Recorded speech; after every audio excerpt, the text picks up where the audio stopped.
छठ पावन परब छठ ई सिर्फ व्रत नहीं खे, जीवन के आधार बा। आपन माटी, आपन बोली, आपन सभ्यता संस्कृति से एक सीधा सरोकार बा।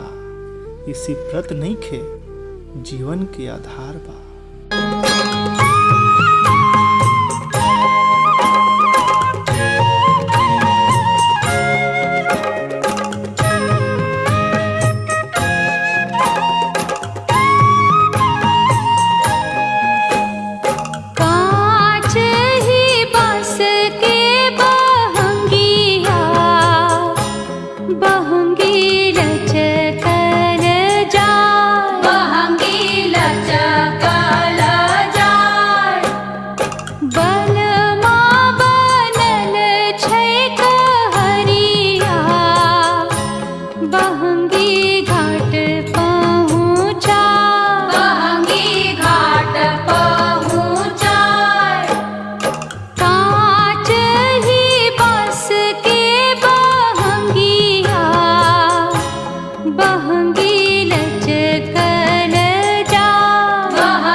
जब बरसात के कादो कीचड़ सूख साख के चिकन होवे लगहत, चाहे दिन और रात के लंबाई के लड़ाई जब आधे आध में पहुंच जाला, दूर देश में गांव से बिछड़ल परदेसी के परिवार के याद सतावे लगेला।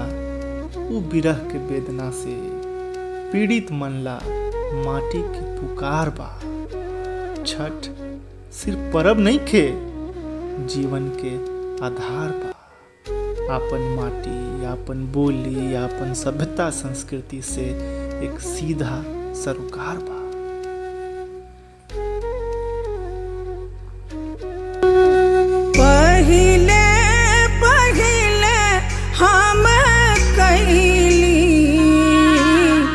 छठी मैया बरत तोहार, छठी मैया बरत तोहार। करिहा क्षमा छठी मैया, भूल चुक गलती हमार, भूल चुक गलती हमार। मैं छठ कर रही हूँ, घर की परंपरा खत्म ना हुई।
रवीन देखले हुई कि गरीब से गरीब परवैतिन भी छठ के समय घाट पर आदर के पात्र पूजनीय हो जाहत। जेकरा भी पैसा कौड़ी से दिक्कत होई उ सब मांग के पूजा सामग्री जमा कर लेवहत, अब व्रत रखहत। अब आखिर बनवास के सीता द्रौपदी बनवास के दौरान ही भिक्षा याचन करले हुई हन, तो ई परंपरा के पौराणिक संबंध भी शोध के विषय हो सकेला।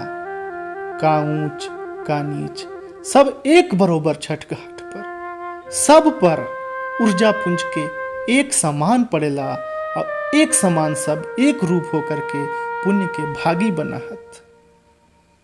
तो हम देख सकेला कि सामाजिक विषमता यानी अमीरी गरीबी के भेदभाव के दूर करके समरसता फैलावे के एक औजार बा। छठ से व्रत नहीं खे, जीवन के आधार बा।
बड़की पुकारे देव दुनु कर जोरवा, हरख के रे बिरवा, पूजन के रे बिरवा हो।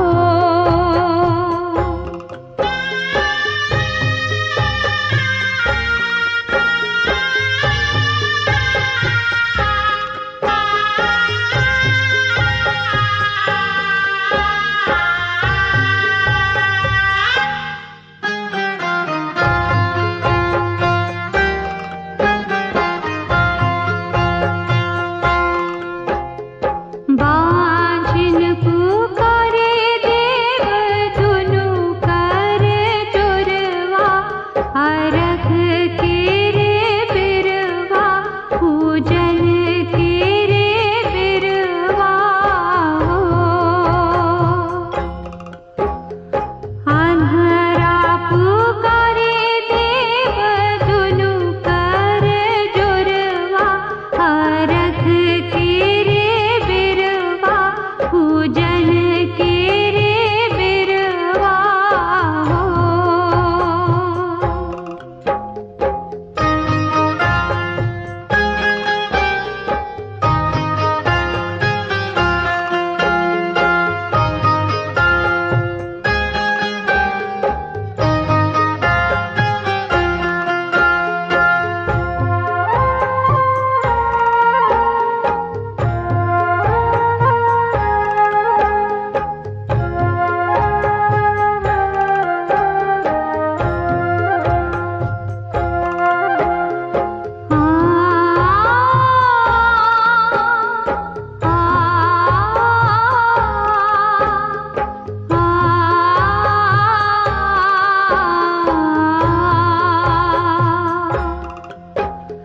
निरधन पुकारे देव दुनु कर जोरवा, हरख के रे बिरवा, पूजन के रे बिरवा हो। कोढ़िया पुकारे देव दुनु कर जोरवा, हरख के रे बिरवा, पूजन के रे बिरवा हो।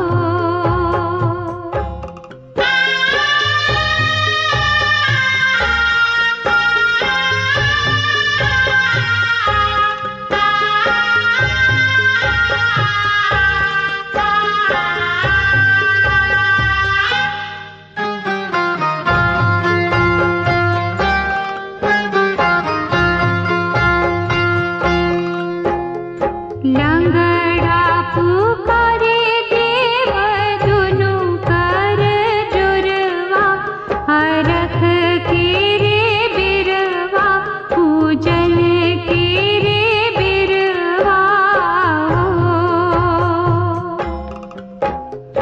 उगहे सूरज देव भिन भिन सरवा, हरख के रे बिरवा, पूजन के रे बिरवा हो।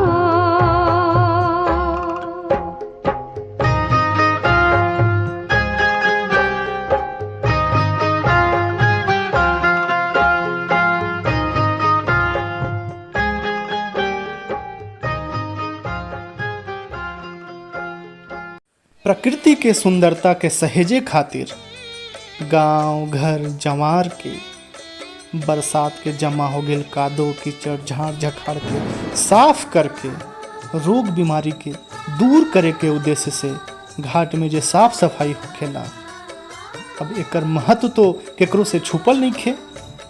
एक तरह से देख सकही कि स्वच्छता अभियान के ये आदिकालीन परंपरा बा। एक तरह से हमीन लाई करे के चाहिए, सबके माने ला चाहिए कि छठ ऐसे ही शुरू नहीं खे हुई। एक प्राकृतिक आधार बा, एकरा सब कोई के स्वीकार बा। से भइले बिहनमा, उगली किरनिया से भइले बिहनमा, घर घर जतवा के सोर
दीनानाथ जागी भइल अब भोर।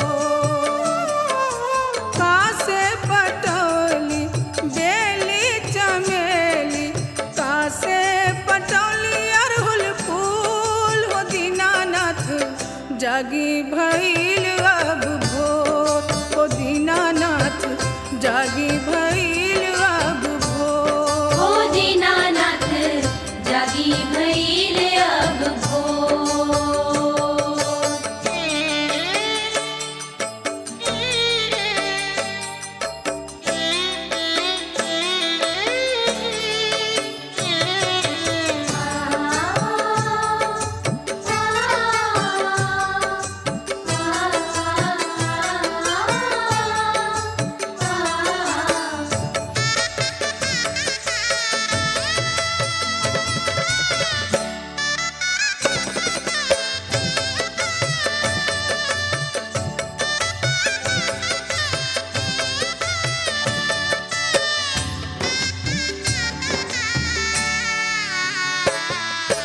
नदिया पटौली बेली चमेली, गंगा पटौली अरहुल फूल हो दीनानाथ जागी भइल अब भोर।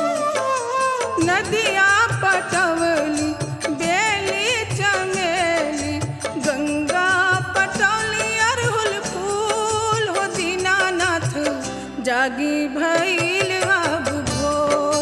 हो दीनानाथ जागी भइल अब भोर। हो दीनानाथ जागी भइल अब भोर।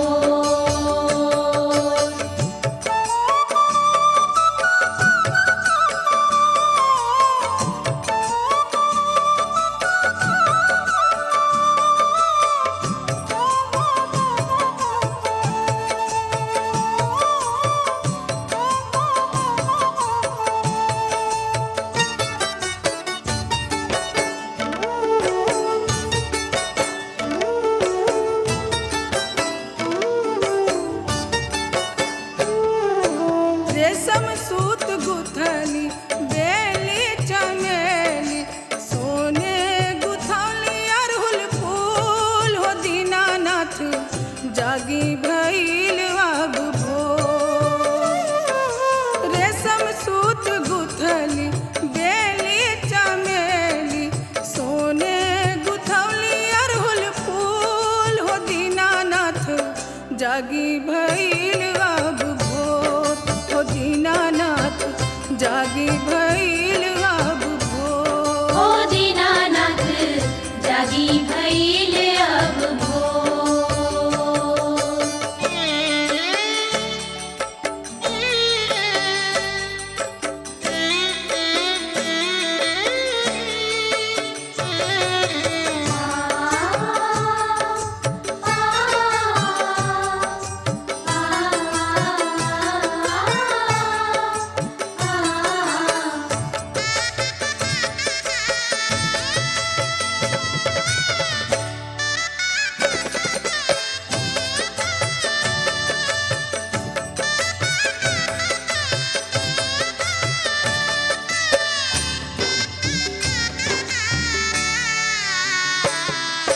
सूरज चढ़वली बेली चमेली, आदित्य चढ़वली अरहुल फूल हो दीनानाथ जागी भइल अब भोर। सूरज चढ़वली बेली चमेली, आदित्य चढ़वली अरहुल फूल हो दीनानाथ जागी भइल अब भोर। हो दीनानाथ जागी भइल अब भोर। हो दीनानाथ जागी भइल अब भोर। उगली किरनिया से भइले बिहनमा, उगली किरनिया से भइले बिहनमा, घर घर जतवा के सोर हो दीनानाथ जागी भइल अब भोर। हो दीनानाथ जागी भइल अब भोर। हो दीनानाथ जागी भइल अब